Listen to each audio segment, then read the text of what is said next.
Hello friends, welcome to defence matrix. तो आज हम एक काफ़ी इंटरेस्टिंग एयरक्राफ्ट के बारे में बात करने वाले हैं जिसने करीबन 40 साल सर्व किया और उसके बाद वो रिटायर भी हो गया, और वो भी अपने सबसे एडवांस वर्जन में और अच्छी खासी एयरफ्रेम लाइफ के साथ, जबकि सिमिलर एयरक्राफ्ट दूसरी जगह सर्व भी कर रहे हैं और कैपेबिलिटी में भी इससे नीचे हैं। तो यहाँ पर हम बात कर रहे हैं मिराज 2000 B501 की। तो ये एयरक्राफ्ट सबसे एडवांस मिराज 2000 था जो कि पिछले साल यानी कि 2023 में नवंबर में ही रिटायर हुआ है।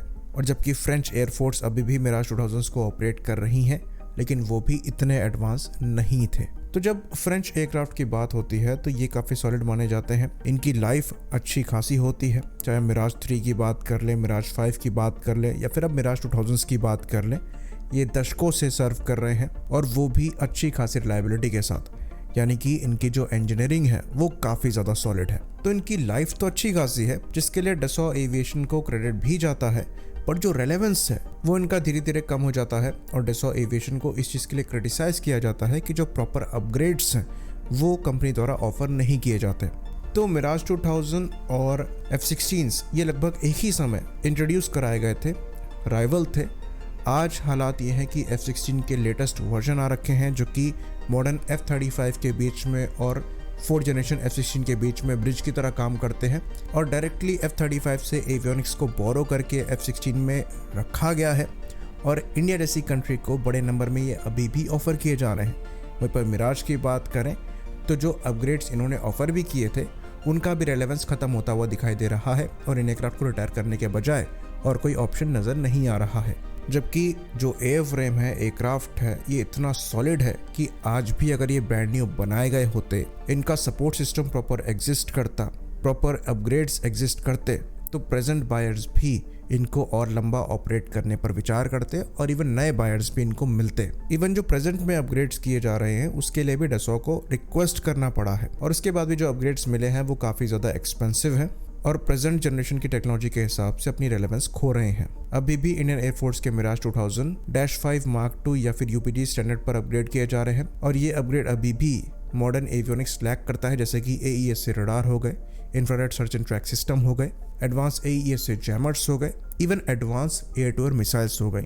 कई कंट्रीज द्वारा ये डिज़ायर शो करी गई थी कि वो अपने मिराज 2000 से मीटियोर मिसाइल्स को इंटीग्रेट करना चाहते हैं, पर डसॉ एविएशन द्वारा यहाँ पर काम नहीं किया गया।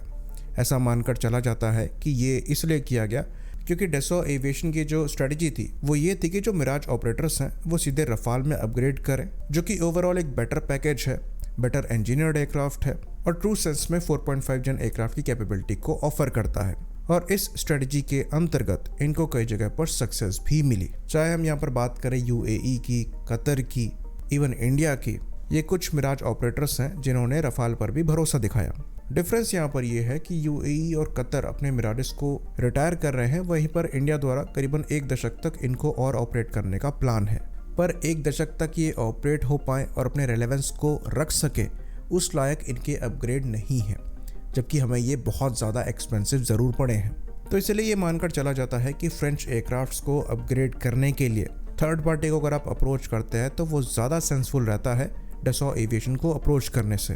परेशानी बस एक आती है कि जो OEM है, यानी कि ओरिजिनल इक्विपमेंट मैन्युफैक्चरर है, इस केस में डसॉ एविएशन, वो इन अपग्रेड्स के बाद एयरक्राफ्ट की जिम्मेदारी लेने से पीछे हट जाते हैं। तो ये रिस्क लेना पड़ता है, हमने नहीं लिया, जिसके बाद इतना एक्सपेंसिव अपग्रेड किया गया, और अनफॉर्चुनेटली ये अपग्रेड आने वाले 1 दशक तक लास्ट करने लायक नहीं है। और आज हम जिस एयरक्राफ्ट के बारे में बात करने वाले हैं वो ये शोकेस करता है कि डसॉ एविएशन द्वारा क्या ऑफर किया जा सकता था पर उन्होंने नहीं किया। तो ये जो मिराज 2000 B501 है, ये 1983 से ही टेस्ट फ्लाइट्स के लिए इस्तेमाल किया जा रहा है, जिसे आज DGA कहा जाता है। अपने पूरे करियर के अंतर्गत शुरुआत में इसे मिराज अपग्रेड्स के लिए टेस्ट किया गया था, और उसके बाद 90s से इसे as a Rafale test bed की तरह इस्तेमाल किया जा रहा है। ऑल्दो शुरुआत में जब इसे इंडक्ट किया गया था मिराज के टेस्ट बेड के तौर पर, तो ये सिंपली मिराज 2000 B था, लेकिन जब रफाल के लिए इनको इस्तेमाल किया जाने लगा एज अ टेस्ट बेड, तो फिर ये एक ऐसा एयरक्राफ्ट बना जो कि अपने कई कंपोनेंट्स दूसरे एयरक्राफ्ट से बोरो करता था।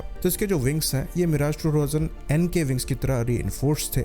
बाद में इनके ऑल्टरनेटर्स को भी चेंज किया गया था ज़्यादा पावर हंग्री इलेक्ट्रॉनिक्स को पावर करने के लिए, और ये मिराज 2000-5 से बोरो किए गए थे। उसके बाद जो इंस्ट्रूमेंटेशन कैनिस्टर्स हैं ये मिराज 3 से बोरो किए गए थे जिनको ये कैरी करता था। इवन जो कॉकपिट है उसको चेंज किया गया, रफाल के MFDs को यहाँ पर लगाया गया और रफाल के पूरे कोन सेक्शन को यहाँ पर लगाया गया, जिसके अंतर्गत ये RBE-2 AES से रडार के साथ भी ऑपरेट होता हुआ दिखा था। साथ ही साथ जो रफाल का फ्रंट सेक्टर ऑप्ट्रॉनिक्स है जिसके अंतर्गत IRST सेंसर्स, टीवी कैमरास पूरे के पूरे यहाँ पर लगाकर टेस्ट किए गए थे। तो एक तरीके से ये एयरक्राफ्ट ब्रिज की तरह एक्ट कर सकता था मिराज 2005 मार्क 2 और रफाल के बीच में। इवन इस प्लेटफॉर्म से उन वेपन्स को भी इंटीग्रेट किया गया था जो कि रफाल से लगने वाले थे। ऑल्दो इनसे मीटियोर इंटीग्रेट करी गई थी या नहीं करी गई थी उसको लेकर क्लैरिटी नहीं है, पर डेफिनेटली अगर रफाल का रेडार, इलेक्ट्रॉनिक्स, मिशन कंप्यूटर यहाँ पर इंटीग्रेट किया गया है तो मीटियोर को इंटीग्रेट करने में भी ज़्यादा परेशानी नहीं होनी चाहिए थी।